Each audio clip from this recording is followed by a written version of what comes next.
Today we're finishing Star Wars Warhammer 40k, episode 22 of Storm Breaks. Last time around, fan commented uncontrollable laughter. I don't know what he was laughing at, and now I'm terrified. But I'm going to completely repress all of that and just jump right in to see where this goes, because last time around, we got a freaking vortex grenade, man. When freaking WMDs from the 40k verse are just the midpoint, I don't know what fan's building up to, but it's going to be awesome. Otherwise, you guys know the deal. Link below, original video. Hit it up. And let's get started. Meanwhile, back at the ranch, Lazarus clung to the building, having deployed his anchor and wrapped his arms and legs around an access ladder he had been near enough to reach. He held on for all he was worth, clutching so hard his fresh augmetics sparked and bled pain into his mind. Ew. But that pain was not greater than the fear he had felt after launching the weapon, and the terror within him handedly overcame any surgical agony he may. Oh yeah, because they would literally know what being that close to a vortex grenade would mean. While they're technically wrong, it's not as bad as it would be if this was the 40k side. It's not better because there are apparently still demons staring out of you from it. May have felt. There was no wind. In fact, the rain ceased falling, and that turbulence which did exist was stilled. He closed his eyes tightly, the weird light coming from the vortex bomb still finding his sight in defiance of his actions. And though a deep nausea permeated him as the effects carried themselves out, he was thankful that this seemed to be the extent of his symptoms. He waited until the Considering some of the other symptoms would include literally having your brain and or soul, usually mostly soul, eaten. Yeah, nausea is definitely preferable. light had faded, and then looked around. "Guardsmen, continue the retreat," he said softly into his vox bead, taking his own orders and disengaging the anchor, because they're distracted beginning right his now. descent at once.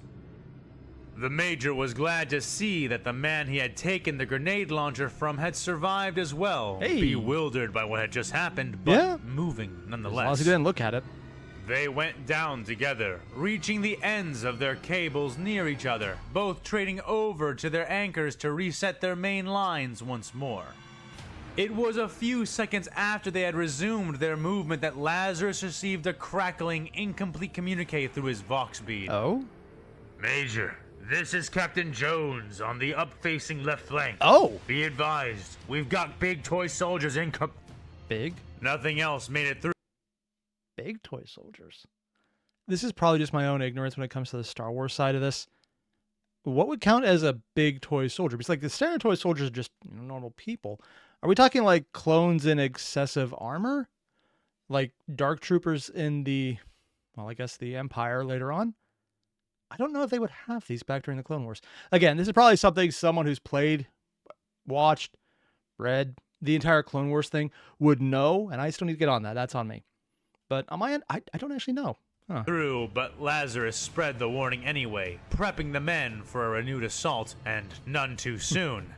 The Republic replique came running over the side of the platform, cables adhered to their belts and unspooling. Oh. They swung down right away and landed on their feet, barrels pointed down as they began a speedy advance. Yep. Lazarus and his men opened fire immediately, but quickly found themselves horrifically outnumbered by the mass of the now pursuing enemy. Oh, damn, they got down fast. The clones were frenzied and without fear, charging down the side with like absolutely no thought for cover or formation outside of what would allow the greatest number of them to fire into the Major's forces as they. Now, that is actually an interesting way to describe it. I've been saying, like, yeah, they're going full corn on this one, full berserker.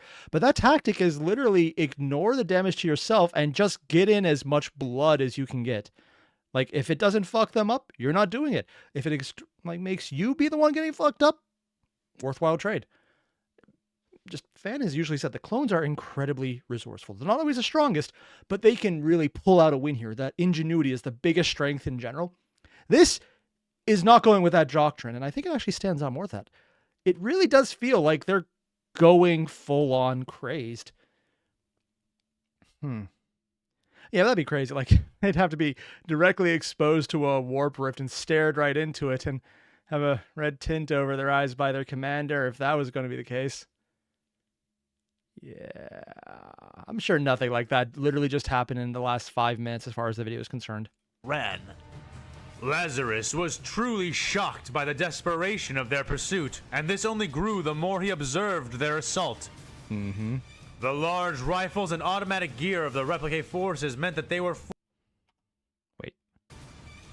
The large route, and this only grew the more he observed their assault. Yeah, this is an Imperial soldier. Someone who has done and has already shown to be doing crazy ass shit. Being freaked out by the desperation of the chasing enemy. Not them, who are literally the ones retreating, who are the actual desperate people. It's desperate for the kill. It really is highlighting everything I just said. The large if rifles I'm not and entirely automatic wrong. gear of the replicate forces meant that they were forced to charge at a pace determined by whatever their ascension gear had been set to beforehand. Oh. A theory that was backed up by the hanging corpses of the struck and killed clone soldiers near the front, who, in spite of their souls leaving their mortal coils, were still descending in neat formation with their maddened brothers Because beside it's them. not them controlling it on At that forced pace, they would overcome his men unless their cables came up short, something he prayed would occur every second as the battle lines swelled and swelled. Honestly, right now would be a good time to see if there's any snipers, maybe just shooting out the cables. That said, easier said than done unless they have giant laser weapons that can have a sustained beam. And I don't really think that's something they would have access to. If they did, they would have already used it. Swelled. Trails of fire and smoke streaked through the gray, raining sky above them, and he squinted, heart racing as he spotted what at first seemed to be missiles. Missiles? Soon, however, they came close enough to be recognizable as infantry mounted on flight packs. Oh god, They flew down over the heads everywhere. of their brother clones and That'd be the began big to ones. open fire, strafing the side of the building with scathing sprays of blue blaster bolts. The trajectory of God. one veered in his direction, and he found himself forced to kick off and away from the wall in a sudden rush of movement, narrowly avoiding the trail of burning death that struck through his former position. He swung out of control for a moment before the man near him caught him and helped him steady himself. Lazarus thanked the Calambian, brandishing a last pistol and firing up as the younger soldier beside him drew out a compact autogun, unfolded it, loaded it, and began to open chittering sprays of fire on the enemy above them. The vertical battlefield was suddenly filled with soldiers and skirmishes, the massive clone army descending at rapid pace towards the Imperials below them. Okay, this is something I really need to highlight. So far, a lot of the fighting has been around the side. It was getting to the side. It was shooting over the side.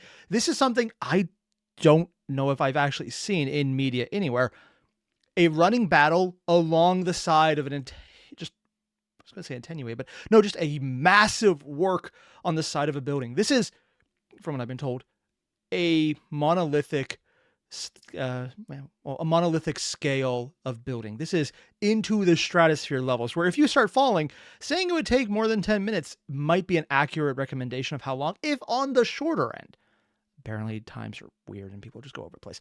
But this is something I'm really impressed by, having that running battle on a vertical platform. Now, if you saw it, it'd be a lot easier to comprehend because you can see that movement. Here, though, Fan is taking all the little times to mention how they move, how they're swinging around, how they're catching and reorienting, how they're coming down. It's very important to do this because normally when you talk about a battle, the mind fills in a lot of gaps, thinking, okay, look forward, walk sideways, walk left. You don't need to put as much work into getting that feel of how the battle is going, into how people understand it. Because you understand if they're rushing forward, it's rushing straight. It's forward. It's the direction you usually orient when you're walking. This, though, because it's a vertical section, he's having to change up his entire language profile and just put in little bits here and there to show that they're moving around on a completely different vertices of movement. And that is actually really cool. It's being done well because, and like I said, this entire time, I've been thinking in the back of my head, where else has this happened? And the closest thing I can think of is maybe Spider-Man, but even that's only temporary before he reorients and fights someone normally on a very horizontal platform. So this is just, it's cool. I like it. Oh, maybe Ender's Game in the beginning when they did some of the training drills and oriented up and down. But even then they reoriented to eventually just be flat platformed because it was just easier to write.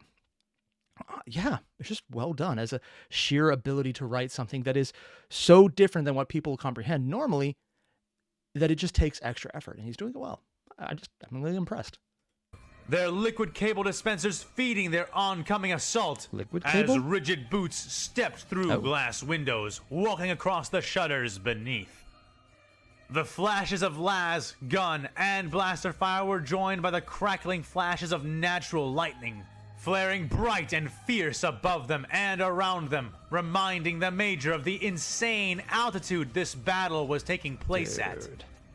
He was barely aiming at anything anymore, his mind overcome by the amount of crisis happening around him. Breathing heavily, pain a constant companion, Lazarus found all he could do now was descend and fire up at the approaching army of Republic war clones, hoping and praying that he would somehow reach the desired floor in one piece. Wait, they're only going to He a was floor, in not this a state different when platform? something came rocketing around, down from above and right into him like a maligned comet trailing smoke and fire. The Major grunted, all the air driven out of him as two Is of 65 his ribs actually- cracked under the sudden tackle. Dazed and disoriented, swinging while the new attacker clung to him, Lazarus going had for blood. already been punched twice before he gathered enough of his wits to shield himself with his arms. A clone equipped with a jetpack had fallen upon him and was in the process of beating him insane. bloody with his bare hands. Lazarus struggled, but his metal limbs, strong as they Bare hands. Oh yeah, no, that bomb. I'm not even. I thought I was half wrong before because I wasn't entirely sure, and it's me. I'm usually wrong about things. This though makes me think, no, he's completely and utterly lost it. were also new, slow, and painful to use, and it was all he could do to ward the replique off. The clone in question had no helmet and was bleeding profusely from his eyes. Still? On top of that, those same eyes were wrong. The irises a deep yellow and red like fire. Oh, that is very interesting. Oh, see, that's... Okay, I should probably explain why I'm geeking out so much right now. In 40K, the signs of corruptions are usually the eyes going wonky or, random growths or the body distorting or just becoming fucked up in some way, mutations, sometimes popping, sometimes becoming a chaos spawn. Just physical visions of why the eyes are wrong is a very big thing of warp corruption in 40K. In Star Wars, that is specifically a Sith attribute. When you are corrupted by the dark side, your eyes go yellow and have that burned effect. And it's actually been mentioned previously when Mace Windu was talking about using the power, his Vapid style, I don't actually know how to say it correctly. And his former apprentice was, I think it was Ayla? Honestly, I could be mistaken. But they talked about they had it seeping on the head to control themselves, to draw back from the dark side because their style of fighting drew on it. Here, though, because he was exposed directly to the warp, or in this case, the unfiltered force, because they mentioned the demons, we're seeing the physical effects of him being corrupted by it. It is literally in the eyes. He has Sith eyes, but he's not a Jedi. He's not a Sith. He's just a clone who is showing that the corruption is not just them. They just draw from it. Here, though, it can happen to anyone, and it's happening to him. This is literally the equivalent of warp corruption, but in the Star Wars setting based on how they would interact. Nice. His glare burned with raw hatred, and he punched into Lazarus's broken ribs, kneed him in the stomach, dark side and clone. snapped an elbow across the Major's face. Damn. The Calambian guardsman could do little more than gasp, clutching his pistol and trying to fire into the trooper, but without success. But he was not alone.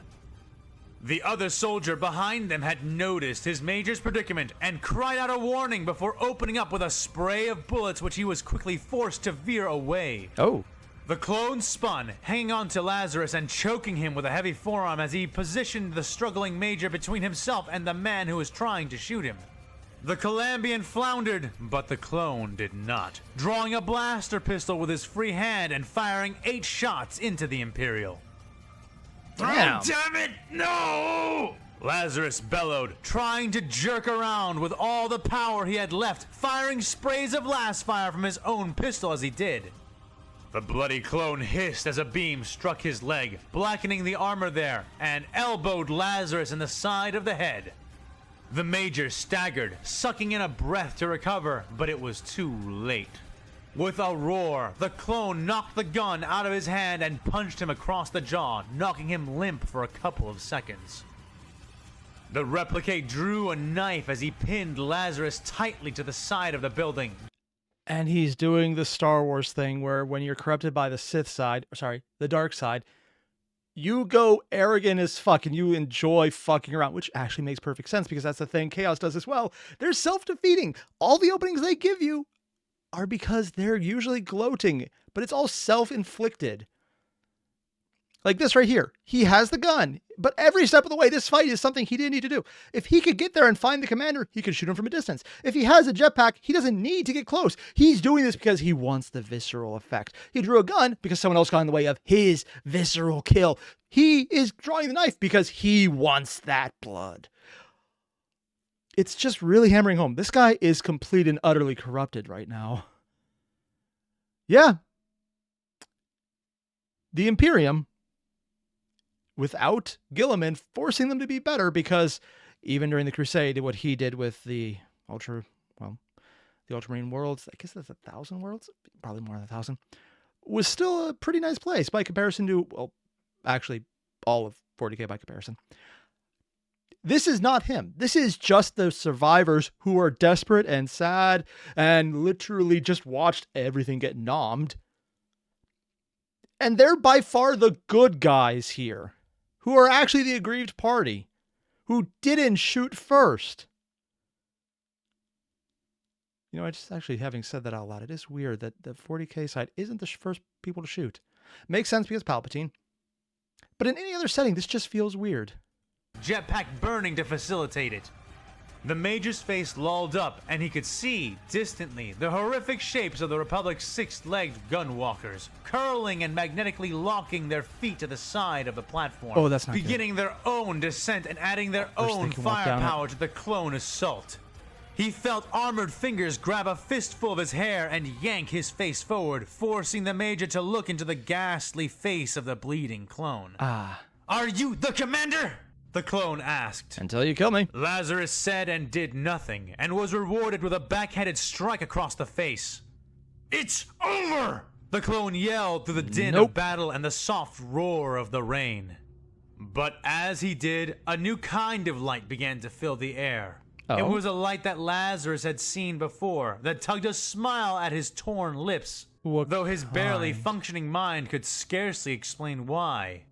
What weapon made that light? He could not remember right there and then. Still, he did find some words to say as the clone before him raised his fist to strike him again. What kind of light would he recognize in this delirious state? Almost, the Major said. Almost? The clone paused, leaned in, and hissed. Almost what? He demanded. Here? As he did, mourned more of that new light. That light that was not lightning, not traditional gunfire, or any of the other weapons they had been using. I have no idea what he's referring to. In his mind, the Major recalled the communique he had received just before the battle resumed, and realized he had misplaced its significance. What communique? Captain Jones had advised him about incoming big toy soldiers. Almost over, Lazarus said, just as the clone... Oh, they weren't talking about the Star Wars side. These weren't Dark Troopers. Are we getting Space Marines, or are we getting... No, it's probably too early for Space Marines. This is probably the more heavily armored and armed version of the Imperial Army. So, I forgot what they're called. Small units, very expensive to purchase.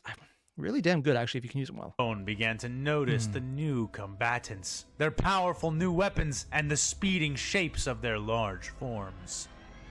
The clone scowled, and the Major smiled to spite him. It's over for you, one way or the other, the bleeding clone declared, reaching forward with his knife and hooking Lazarus' cable with its humming. Really? Oh my god, you put the American national anthem in here for the just giant moment of fuck you? Oh, wow. Walter Scott approves.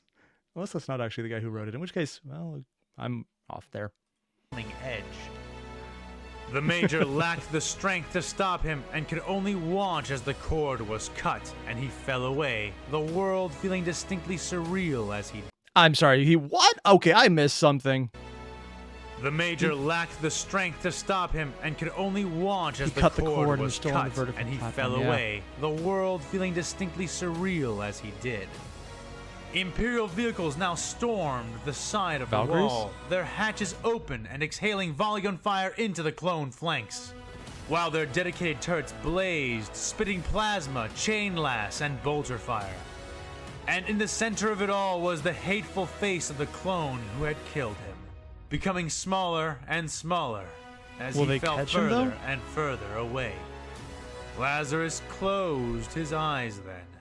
His brief time in command was now over.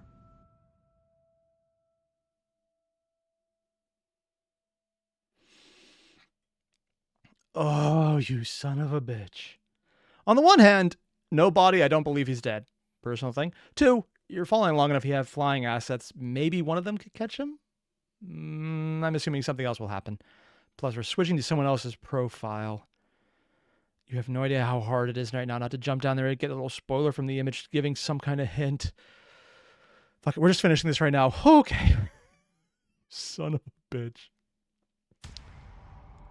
They came in the darkness, Ooh. cloaked within the storm, swaddled in the rain and thunder. Big toy soldiers. Powerful weapons, instruments of savagery and death, Where's this from? were The held in Mechanicus? readied hands, each bearer still, silent, Hotshot attentive. volleys?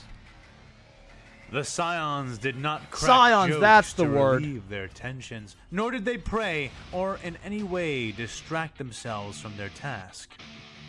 Instead, the elite Imperial warriors regarded every second individually, watching it carefully as it passed before doing the same with the next.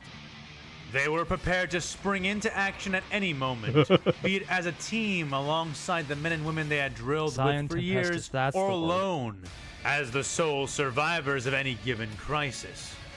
They were prepared. The Tempestor Prime, Aloysius Cinder, had been quick to secure the use of many Taurox Prime trooper transports for his operations at the onset Taurox? of his deployment, and now his forethought truly shone as brilliance. For through their strategic use, he had liberated himself from the need to rely on their faltering air forces for their deployment options. Oh. And that seemed truer Because the air now superiority more went to than the ever clone side. before, as he saw the unique nature of the battlefield they were entering. His forces had divided, one half to secure the survivors near the bridge, and the other to come here in order to retrieve the Major. So they are here to retrieve the Major specifically, not just his entire forces. Okay, so they might still catch him, because I think jetpacks are a thing some of them have. More importantly, I just recognize what Fan is doing again. He did this earlier with the psychic buildups, and now he's doing it again with the force buildups. Okay, I should probably rephrase that, considering force is the psychic thing on the Star Wars side.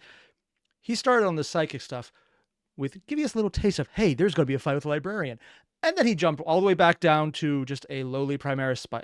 Well, I was going to say lowly, but a psyker who should have been a lowly psyker and then made himself of an absolutely massive moment of badassery, showing what could be done at a human-only level. And then just going up to Jedi of various levels, to the Inquisitor, to the Demon Host, and then just keep improving how strong that power level was to get an idea of where everything stands, because you're building the comparison between sides. And now we're dropping back down to the more troop level. We've been seeing that the entire time, going back and forth with 13 and some of the other fights and how they're going with tactics. But we're also seeing this with the escalating levels of response. We've gone from troops on both sides, just the clones, just the basic army. Now we're going to the specialty units, the Tempestus Scions. And if I'm right, we're going to start escalating from there, not just to the sisters, because we've got some things where there's dropped in to show that they have some crazy ass powers, but we haven't got to like hordes of them. We haven't got to an army of them yet. We're probably going to build to see just how crazy this gets. And I don't know where that would be. Honestly, I don't think we can get a custodian there, because even if there might be one, it'd be weird they hadn't been brought up by this point unless they were undercover, in which case, that would actually need some work to explain why. Doable, but it would take work. So I think we're just seeing the beginning of that. And I kind of like it because that's the thing fans seem to be doing a lot in this narrative, showing the power level comparisons and how they scale against each other. And it just makes it so much more interesting than just watching a blowout or watching an absolute rout. Because even when we have routs, like early on when the Space Marines technically were on stage and we didn't see a bit of it, it was always in the background. It was never the focus point. It was the fear of the unknown that was the focus point. Here, we're getting to see a bit more. We're building up to whatever comes. And whatever is going to come is going to be amazing at this point. Because this is really hammering home these guys as elite troopers. They're the badass to the badass. If it wasn't for literally everything else even more strong than them. Vox communications had been sporadic at best, but their tech priests had managed to recalibrate their auger arrays to pick up on Lazarus's Vox frequency. They could not understand anything he was saying, nor communicate back to him beyond sending static towards his receiver, but they could use the weak signal to track his location. If it gets better, arriving from below, the Tempestor Prime and his soldiers are pressed against the backs of their chairs or hung from their restraints. As their transports sped up the side of the metal building, using the metal shutters and Durasteel frame to adhere their magnetized treads. Oh, god damn. I wish that was a thing in game. Like, unironically, I wish magnetic wheels on a Prime, so it would actually have climbing levels would be a thing. That would make those freaking transports so damn useful. As someone who plays Custodes on bikes and it really loves the flying mechanic because it just makes moving less annoying. Yeah, it's not that it makes the unit better. It does. It's that it makes it less annoying to move. I'm lazy. I like that. Air support had been lost, but the Scions knew other ways to deploy and would not be held at bay by something as trivial as the enemy owning air superiority. And so, the work had fallen on to the honorable fleet of the Taurox Primes, which Aloysius had made sure to secure prior to the enemy even entering the system. He'd fought in Hive cities before and knew how invaluable they could be. The Hive city becomes a giant and seeing what his aspects now revealed, he knew this would only be proven true several times over.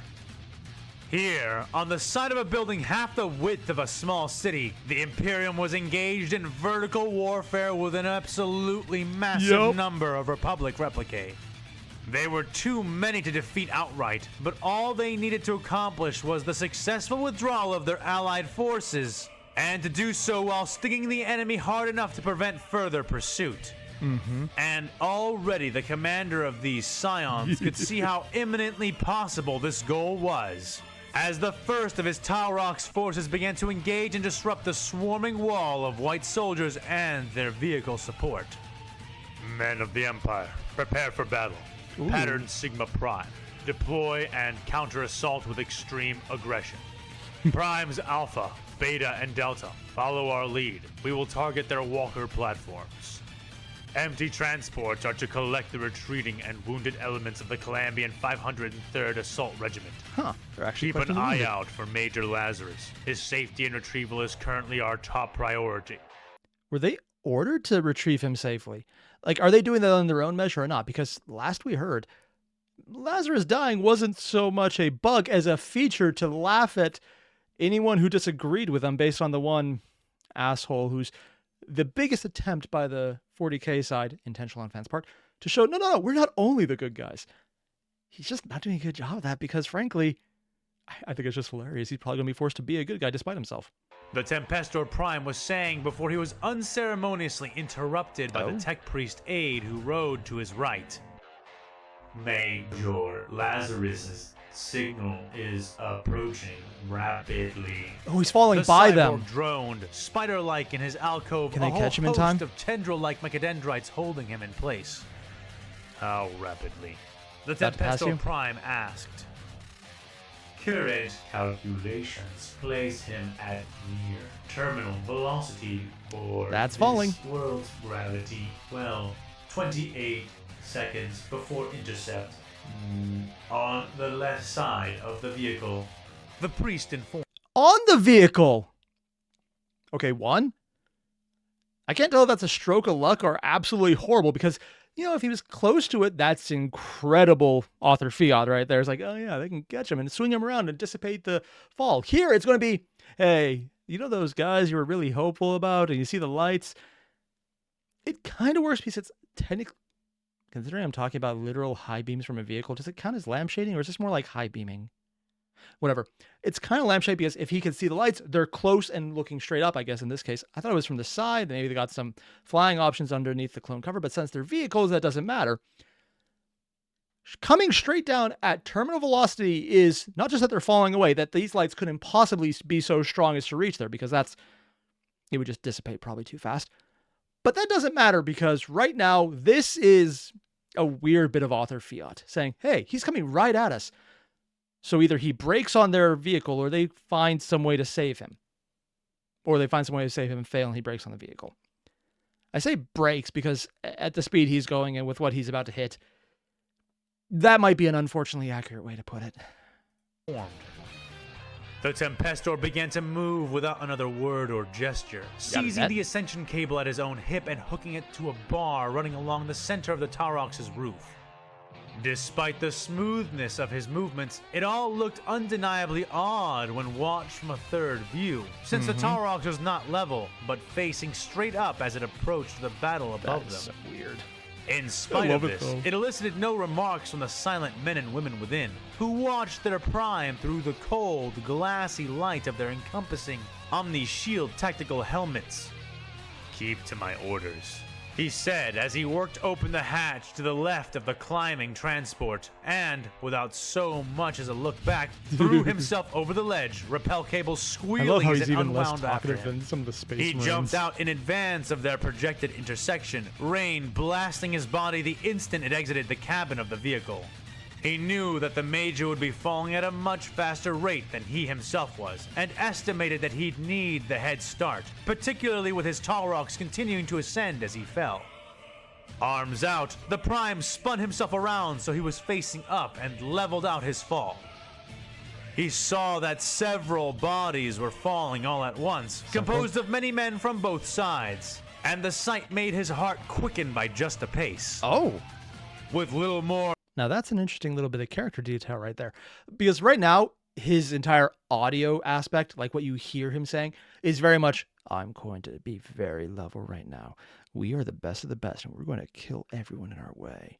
It is that level growl that is almost machine-like, if it wasn't for the fact that the actual machines have been, frankly, I'm sorry, I guess it's unfair to say machines, human minds and more or less machine bodies with some flesh attached, you know, typical Mechanicus, are way more, honestly, demented in their insanity and sometimes even more emotional. Here, though, he's very level. It's very focused. But the fact that we have that moment of humanization, saying, just quickening the heartbeat even a little bit, even that tiny little bit, that little mention is like, okay, no, there's still a person there. They're not just a caricature of the stone cold warrior. There's someone who can actually show emotion, even if it's heavily internalized. They can see it, and we can see it from being in his head. I like that because it does do a lot just to build on his character. He's not a cold, emotionless machine. He's just good at his job at being cold and emotionless. It's still there, though. Even if it's repressed, it's there, and that is very important to making someone more dynamic. And it's good inclusion. More than a twitch of reflex, he focused his Omni-Shield helmet package, squinting and triggering the hardware there to perform several intelligent overlay wipes. First, the rain vanished from his view, followed by the appearance of halos of light surrounding each of the soldiers, which were falling above him. Huh. Less than a Oh, so they're using literal AI overloads. Sorry, not AI overloads. But what he's doing now is actually a technology that exists right now in reality. And considering he made this 2 years ago, did have work on, but what fans are describing is literally just removing things from an image and then highlighting them. These kind of things have been in sci-fi for a while. It's just funny to point out that they exist now. These are options you get with AI interfaces to just automatically generate or automatically adjust pictures or pre-record video. Doing it to a live feed, way beyond our current capabilities, but we're getting to the point where this is something that might happen. I just think it's funny because this is supposed to be like super sci-fi tech, but we're kind of approaching it in real life. Just neat. I know, I'm geeking out on tech here. second later, the light around the falling clone soldiers winked out, leaving only the felled Calambians highlighted within the augmented sight. And then, in the last moment, those lights too winked out, one by one in rapid succession, until only one target remained.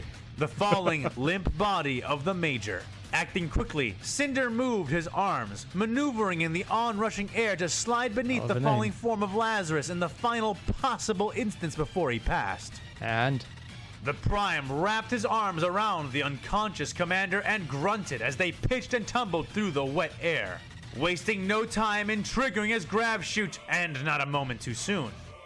The line went taut, the Taurox now violently pulling the two men up after it. But the harshness of the pull and the lethal change in momentum was reduced to below bone-breaking levels by the mitigating power of the chute, which... Oh, see, now that is actually really useful. I was kind of wondering how they would handle this because, frankly, when someone's falling at terminal velocity, any sudden stop is just kind of like a... Yeah, it doesn't usually go well for whatever the force of that is put on. And if it's the entire body, it's pretty bad. It's usually how someone goes into, I think the term is soup sometimes.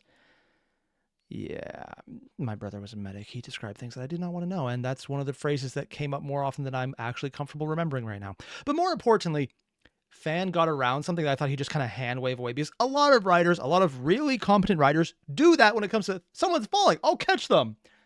It's the old superhero trope. You just catch them with moving forward without any moment loss or how to compensate for that. Here, they're acknowledging it's some compensation to get rid of from literal terminal, not just velocity, but terminal outcome.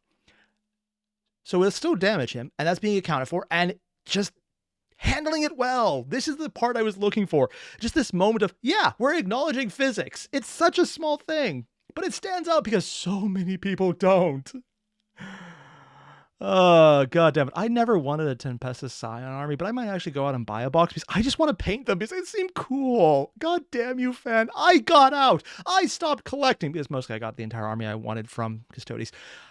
And now I have another one. Damn you. Oh. Hummed on his back as the Tempestor Prime clung to the Major's body. A breath or two later, the auto spool had begun reeling him in, drawing them both back towards the battle easily as it pulled up against their greatly reduced gravity and weight. Though it would be a minute or so before the Prime would be physically back inside the Taurox, Cinder had already rejoined the fight in nearly every way imaginable. He completed one of his goals already. Holding tight to his charge, he watched the engagements progressing through the powerful monitoring systems of his helmet, able to see and hear through the eyes and ears of his every soldier. From this tyrant's eye, he watched his plans fall into motion and made the slight adjustments they needed to fulfill their purpose. The hatches and doors slid open on countless rushing platforms, engines roaring against the pull of gravity as they clawed their way into and through the enemy ranks. Scions of the 50th Calambian Thunderbirds exited their assault craft on wings of smoke and fire, cutting through the rain on heavy-duty flight packs. Larger, slower, and less maneuverable than the Republic's variants, the Imperium's Vulcrus pattern flight platforms made their virtues known as soon as the flying replicae attempted to make use of their own advantages. I want to hear that again to make sure I'm not misunderstanding, because that sounds really cool. Variants. The Imperium's Vulcrus pattern and cutting through the rain on heavy-duty flight packs. Yeah? Larger, slower, and less maneuverable than the Republic's variants, the Imperium's Vulcrus pattern flight platforms made their virtues known as soon as the flying replicae attempted to make use of their own advantages. Unlike most of their Calambian brethren, the Thunderbirds did not eschew the use of last weaponry, a fact they flaunted as they brought their Ryza pattern hotshot volley guns to bear. Heavy and cumbersome, such weapons could normally not be fired by airbound infantry, with the Republic's own jet troopers favoring carbines over rifles for the distinct reduction in the weapon's weight. Oh, I love this. They're actually doing the really smart thing here. We have a slower pattern, jetpack, so we're going to give it more armor because fuck it. Or not armor, more firepower. Personally, I'd still favor the faster ones because not being shot in the first place is better, but also that's just because anything with a jetpack, in my opinion, is meant to get somewhere fast as opposed to get somewhere stable. But that, again, I like Custodes where they have a 20-inch move if they boost, so I'm a little biased. Okay, very incredibly biased towards speed if you're actually flying. And also, I can't stand slow units. On the other hand, at least in the narrative sense, That's just neat. Just trading off the, yeah, we're not going to be as fast. We're not going to be as nimble. But if we hit you, you're fucked.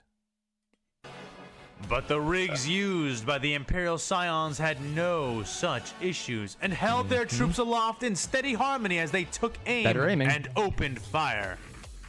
The volley guns rained crimson hell down upon the massed forces of the Republic's warrior caste, doing far more than blackening armor and burning flesh. Kind of are, actually. Clones struck by the beams produced by these Ryzen weapons were turned to ashes almost instantly. Most unable to scream as they were incinerated, and those who did were universally unable to complete their last utterances.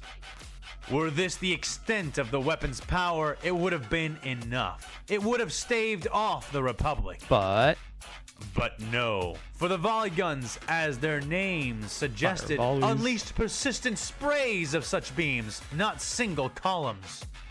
Each gun spilled light as though it were cutting a portal straight into hell.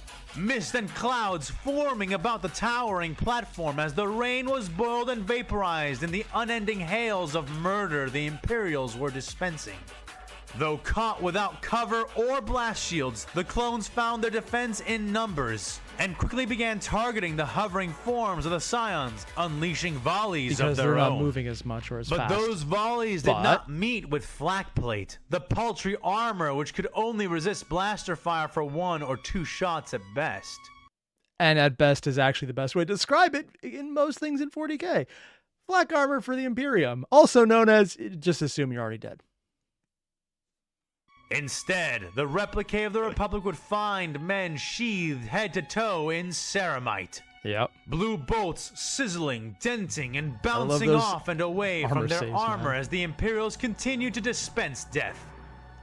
More success was had when the crawling forms of the ATTE walkers oriented their blaster cannons on the Scions. Massive green bolts slamming into the flying soldiers and sending them spinning away, smoking and already dead within their cracked plates. But yet, even this proved a temporary reprieve from... Because they're taking an entire tank to take down individuals.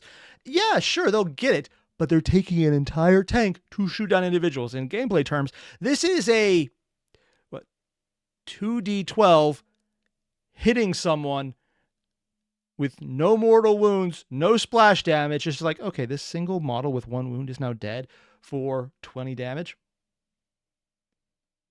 I haven't played tanks in a long time.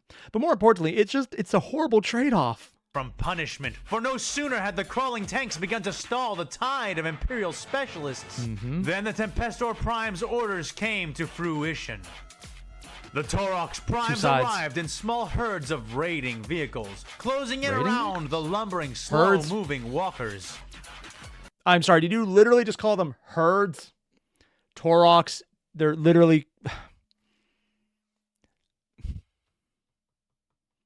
I'm not sure if this is a fan having fun with a little bit of a pun right there, or this is actually in 40k. Which, considering a lot of the stuff is non-serious at some level, it might very well be an intentional pun right there. Yeah, we got the Taurox. They move in herds. Oh my god, I don't even... Clone soldiers, unable to move or adjust themselves adequately in their current positions, screamed and died, run down and over by the Imperial vehicles as battle cannons, twin-linked hot-shot volley guns, and pintle-mounted storm bolters all opened fire without mercy or rest into the faces of the insectoid tanks.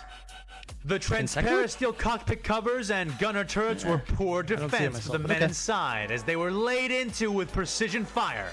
The Scions within the Tauroxes neatly decapitating the Republic walkers one by one until none remained. Their smoking, pockmarked forms falling dead off the side of the platform and into the yawning abyss beneath. The clones did not rout, however, and soon seemed to begin organizing themselves into focused fire teams, finding limited success in piling blaster bolts onto single targets. And this is the crazy part right now, because it sounds like they're pulling back to their more normal organizations of working together as opposed to that crazed charge. And I do mean crazed as in crazy. Unfortunately, 65 sounds like he's going to survive, unless I got his number wrong. And that would suck. Me being wrong with a name, that never happened before. But by the time these tactics were implemented in any large way, the replica had reached the ends of their lines. Furthermore, while they had been fighting off the Scions, the majority of the empty Tower Rock support platforms had spent their time collecting the fleeing Calambian guardsmen from the building wall, and ferrying them down to the exit floor, returning only to make repeat trips or to collect their Scions. Though the battle had been long, it was very nearly finished by the time Aloysius Cinder hauled the unconscious Calambian Major into his vehicle and handed him off to the medic in his command squad. And all of this just happened while he's just wrangling in... Does this count as man fishing? I regret everything I just said. But yeah, this is just in the time period where he was watching through his helmet. All of this happened. The entire battle, just in a matter of minutes. They came with the storm, and as the storm broke, all the Republic had left of the sudden assailants was the blood-tinged mist which permeated one side of the park platform. Yep. And the losses they had taken at the hands of the Imperials. Coming back to the top of the platform, the remaining men would soon discover that the cornered survivors at the bridge had also vanished, slipping through their clenched fists and leaving the Republic forces with only trenches and the dead men within them. In the end, all the clones could take away was a lesson, and a painful one at that. And it was certainly one which bloody eyes would not soon forget. And right at the end, their fan did something that is actually a massive point here. He broke his own convention. Every time he does a snip around here, he's in a point of view character. And I like that because I prefer this. It gives a good idea of what the character's thinking versus what's actually happening. And sometimes whenever that isn't exactly matching up, you get dramatic irony out of it, which I just enjoy because it lets you play around with the story more. I've talked about this a bunch already, I know. Here, though, the convention broke intentionally because there's no way Fenn wasn't aware of what he was doing. He was in the Imperium side. He was in the Tempestor Prime's headspace, seeing from his viewpoint, which connected to everyone. So he had a slightly omniscient take there. It was still technically filtered through him, but it lets him act with that convention to have an omniscient view, to see the entire battlefield, to describe everything without having to break his own convention up until the very last line, talking about how the Republic and the Republic Commando with the burning eyes is going to remember the lesson. Because everything else, it's just going to be a little overview at the very end, a little bit of overarching narration. But you can still see that because we're going from someone whose perspective is much larger because they are tied into everything else they can see. Here they break and they jump into the clone's head and think, okay, he's going to remember this. That is such an important moment, not just because it breaks convention, but because it does it in the way that is only perfectly used. In the sense that if you use it any other way than perfectly, it is a mistake and it does shine as a mark of incompetence. Normally when someone breaks convention, it's because they don't know they broke convention. They're just doing what they think feels right. Sometimes their instincts are good. Up until they're not, and it just sounds off-putting because they just did something incredibly stupid. And it's like, mixing first tense, second tense, and third tense in 3 paragraphs and then moving on to just one predominantly for the rest of it. It stands out as something that was a mistake. Here, though, it's highlighting right at the end that 65 is not just going to become a player, he's going to be coming back. This isn't just his part's over now, we're moving on. It's he is going to be around. He is going to take a lot away from this and how he treats the enemy, specifically more violent, more fast. Don't fuck around with the entire precision. You hit them hard. He's going to be brutal. And that's just my assumption. I could be very wrong, but I really doubt it.